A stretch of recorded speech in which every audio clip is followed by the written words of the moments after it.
Middle ઇસ્ટમાં છેલ્લા 2 અઠવાડિયાથી માંડ શાંતિ સ્થપાઈ છે તેવામાં અમેરિકાએ રવિવારે ફરી સળી કરતા ઈરાનના એક જહાજને જપ્ત કરી લેતા મામલો ફરી તંગ બન્યો છે તેમજ ઇન્ટરનેશનલ માર્કેટમાં ક્રૂડ ઓઇલના ભાવ પણ ઉંચકાયા છે. રવિવારે અમેરિકાએ ઈરાનના એક માલવાહક જહાજ પર હુમલો કરી તેને જપ્ત કરી લઈ ઈરાનના શાસકો ધુઆપુઆ થઈ ગયા છે. હાલ સ્થિતિ એટલી નાજુક છે કે મિડલ ઇસ્ટમાં ગમે ત્યારે ફરી પાછો ભડકો થાય તેવા પણ એંધાણ છે. બંને દેશો વચ્ચેનો યુદ્ધ વિરામ ચાલુ અઠવાડિયામાં જ સમાપ્ત થઈ રહ્યો છે. તેવામાં ઈરાનના વિદેશ મંત્રાલયના પ્રવક્તાએ જણાવ્યું હતું કે સોમવારે પાકિસ્તાનમાં થનારી શાંતિ વાર્તામાં ભાગ લેવાનો હાલ ઈરાનનો કોઈ જ પ્લાન નથી. તો બીજી તરફ જેડી વેન્સની આગેવાનીમાં અમેરિકાનું પ્રતિનિધિ મંડળ સોમવારે સાંજે ઇસ્લામાબાદ પહોંચી જવાનું છે. ઈરાનનો આરોપ છે કે અમેરિકા વાતો શાંતિની કરે છે પણ તેની હરકતો દર્શાવે છે કે તેને ડિપ્લોમેટિક સમાધાનમાં કોઈ જ રસ નથી.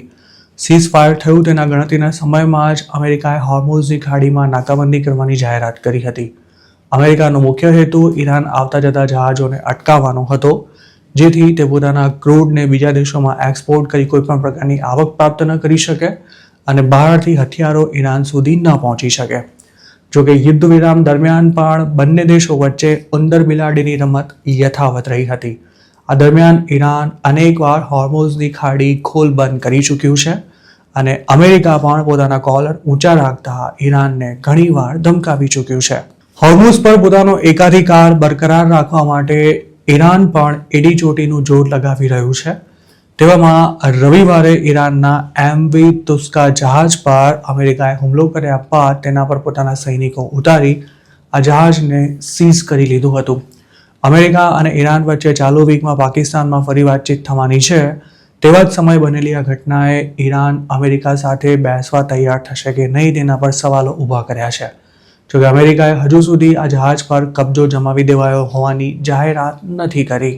ઈરાનના જહાજ પર અમેરિકન વોરશિપ દ્વારા ક્રૂ મેમ્બર્સને એન્જિન રૂમમાંથી બહાર આવી જવાની વોર્નિંગ આપ્યા બાદ માર્ક 45 ગન દ્વારા 3 શોટ્સ ફાયર કરવામાં આવ્યા હતા. આ હુમલા બાદ ઈરાનિયન જહાજ દરિયામાં જ ખોટકાઈ ગયું હતું અને હવે તેને કાંઠા સુધી લાવવા માટે ટો કરવું પડે તેવી સ્થિતિ છે. તેના પર જે 3 શોટ્સ ફાયર કરાયા હતા તેનાથી જહાજના એન્જિનને નુકસાન થયું હોવાની આશંકા છે. જહાજમાં કઈ સામગ્રી લઈ જવાતી હતી તેની સંપૂર્ણ તપાસ પૂરી થયા બાદ તેને ટો કરી ઓમાન તરફ લઈ જવું કે નહીં તેનો પણ નિર્ણય લેવામાં આવશે. જોકે ઈરાને અમેરિકાની આ હરકતને આર્મી પાયરેસી ગણાવી છે અને તેનો બદલો લેવાની પણ વાત કરી છે. આ જહાજને હોર્મુઝની દક્ષિણ તરફ ટાર્ગેટ કરવામાં આવ્યું હતું. ઈરાનિયન જહાજને અટેક કરવા માટે જે ગનનો ઉપયોગ કરાયો હતો તેના દ્વારા 15 માઇલની રેન્જમાં જહાજો, એરક્રાફ્ટ તેમજ જમીન પરના ટાર્ગેટ્સને હિટ કરી શકાય છે અને આ પાવરફુલ ગન 1 મિનિટમાં 16 થી 20 રાઉન્ડ્સ ફાયર કરી શકે છે. ઈરાને અમેરિકાએ અરબ સાગરમાં કરેલી આ હરકતનો બદલો લેવાની જાહેરાત કરી છે અને સાથે જ પોતે અમેરિકા જોડે કોઈ વાતચીત કરશે કે કેમ તે અંગે હાલ કોઈ સત્તાવાર પ્રતિક્રિયા આપવાનું પણ ટાળ્યું છે.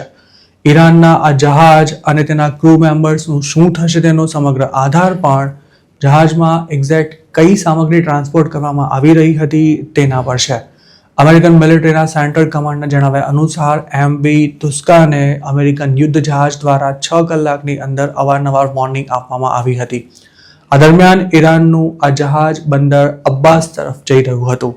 મરીન ટ્રાફિકને ટ્રેક કરતી વેબસાઇટ્સના જણાવ્યા અનુસાર અમેરિકાના હુમલાનો ભોગ બનેલું જહાજ મલેશિયાના પોર્ટ ક્લાંગથી ઈરાન જવા માટે રવાના થયું હતું. તે પહેલા તેણે ચાઇનીઝ શહેર ઝુહાઈ અને ઈરાનના અલગ અલગ પોર્ટ્સ વચ્ચે પણ અનેકવાર આંટાફેરા કર્યા હતા. આ જહાજ ઈરાનની મોખસાર દરિયા શિપિંગ કંપનીની માલિકીનું છે અને તેના પર અમેરિકાનો પ્રતિબંધ પણ લાગુ પડે છે. જો તેના પર સવાર ક્રૂ મેમ્બર્સ ઈરાનિયન હશે તો તેમને ડિટેઇન કરવામાં આવી શકે છે અને જો ઈરાનના સૈનિકોની આ જહાજ પર હાજરી હશે તો તેમને યુદ્ધ કેદી પણ બનાવાઈ શકે છે. પણ જો ક્રૂ મેમ્બર્સ ઇન્ડિયા કે પછી બીજા કોઈ દેશના હશે તો તેમને અમુક કાર્યવાહી કર્યા બાદ જહાજમાંથી ઉતારીને રિલીઝ કરી દેવાશે. જોકે હજુ સુધી અમેરિકાએ ક્રૂ મેમ્બર્સને લગતી કોઈ જ માહિતી પણ જાહેર નથી કરી.